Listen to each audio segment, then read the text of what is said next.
The jackpots are soaring, and millions of Americans are dreaming about their lucky numbers. Winning feels like the ultimate escape: instant freedom, debt erased, and a whole new life. But here's the twist. According to the National Endowment for Financial Education, about 70% of US lottery winners lose their money within just a few years. The shock of winning big. When those winning numbers match, everything changes in seconds. One minute you're planning how to cover next month's bills, the next you're holding a ticket worth $5 million, $50 million, or maybe even more. For people like Donna Mikan, Sandra Hayes, and Richard Lustig, that moment was unforgettable. They describe it as joy mixed with disbelief, like the world suddenly split into before and after.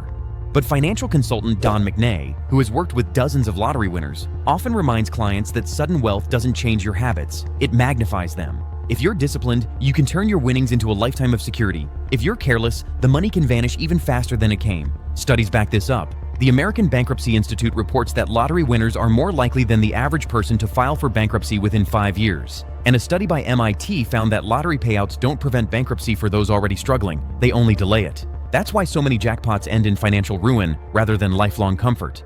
Why the money runs out so quickly? An obvious reason is overspending. When people suddenly see a checking account with $10 million in it, the urge to spend feels unstoppable. Winners often buy sprawling mansions, fleets of cars, or luxury vacations. One winner admitted they purchased a 10,000 square foot home with 8 bedrooms and 7 bathrooms because it sounded incredible. A few years later, they had to sell it. It was simply impractical for a family of 4. Another reason lottery winners often end up broke is poor financial planning right from the start. Many choose the lump sum payout, which gives them a large check all at once, but they don't always realize that taxes can take away close to half of it. After that, the money feels endless, and winners rarely think about how fast it can disappear.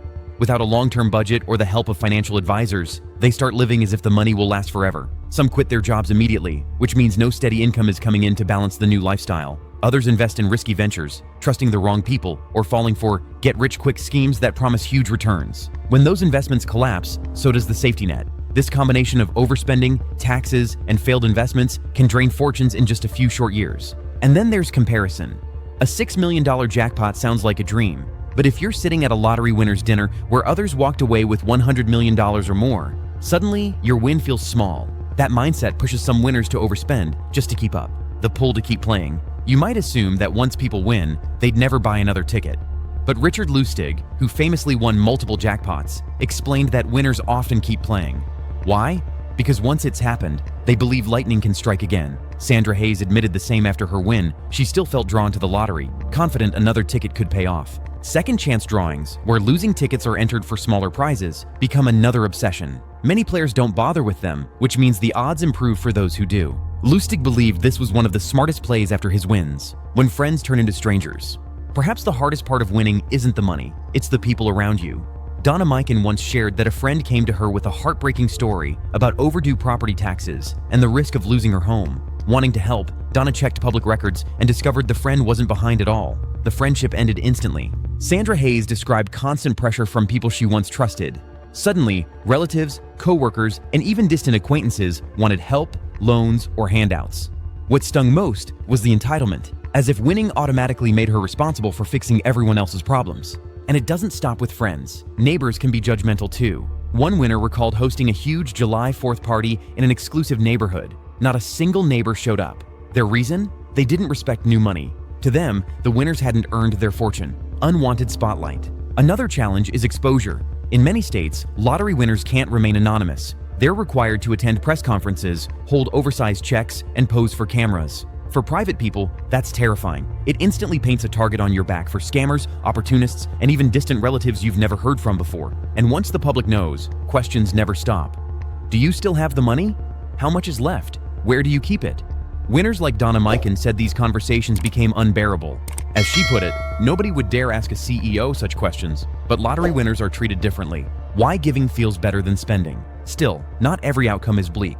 Many winners find joy in generosity. Richard Lustig said the happiest part of wealth was the little things, leaving big tips at restaurants or helping someone quietly. Sandra Hayes echoed that once the thrill of buying things wore off, the greatest satisfaction came from making a difference in other people's lives. But financial planners caution against giving everything away at once. Don McNay often advises spreading donations out, say, $100,000 a year for 10 years. That ensures the money lasts and the charity uses it responsibly. A single lump sum gift can disappear fast, while steady support creates long-term impact. Everyday perks of winning. Beyond the stress and challenges, winners admit life can still be wonderful.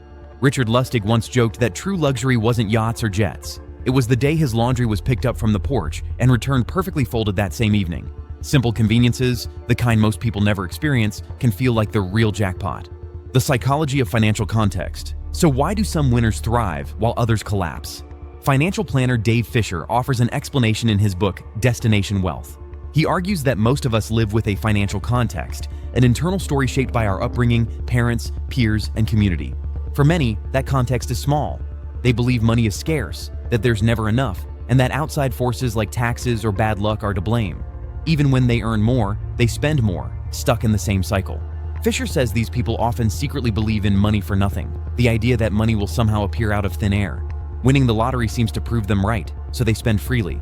But once the windfall is gone, they're back at square one. On the other hand, those with a big financial context believe in abundance. They have a long-term view, focus on building stability, and know what enough looks like. They're often givers rather than takers. For them, a lottery win doesn't trigger reckless spending because their mindset is already geared towards sustainability.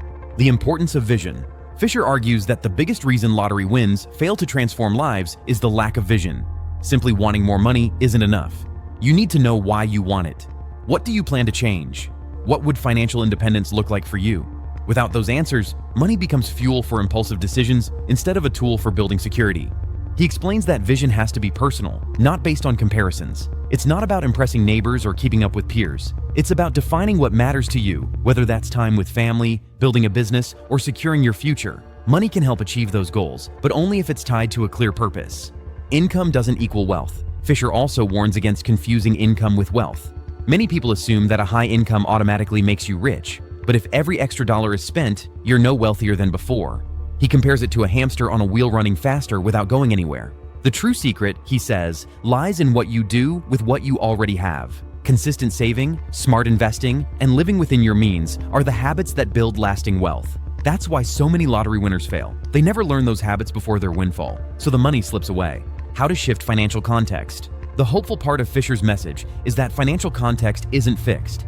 Anyone can change it. The first step is recognizing your beliefs about money.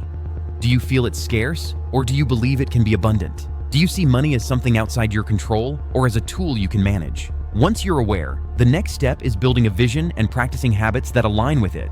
That might mean saying no to impulse purchases, creating a savings plan, or seeking professional advice. For lottery winners, this shift is often the difference between lasting wealth and quick collapse. Taxes and the reality of payouts. Another factor winners often overlook is taxes. The IRS withholds 24% of large winnings up front, but the total federal rate can climb to 37%. State taxes can add more, so the jackpot amount you see in headlines isn't what you actually take home. Choosing between a lump sum and annual payments also changes the final outcome. That's why experts recommend consulting tax professionals immediately after a win. So why do so many US lottery winners end up losing their money? The reasons vary: overspending, poor planning, social pressure, and the psychological trap of financial context. But the pattern is clear. Without discipline and vision, sudden wealth disappears. Stories from Donna Mikan, Sandra Hayes, and Richard Lustig remind us that money changes circumstances, not character.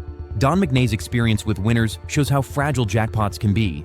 And Dave Fisher's work on financial context explains why mindset matters as much as dollars. The lesson?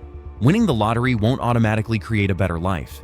Only shifting your relationship with money, defining what enough means for you, planning for the future, and resisting short-term temptations can turn sudden fortune into lasting prosperity. Let us know your thoughts in the comments. Would you survive sudden wealth? And don't forget to subscribe for more stories like this.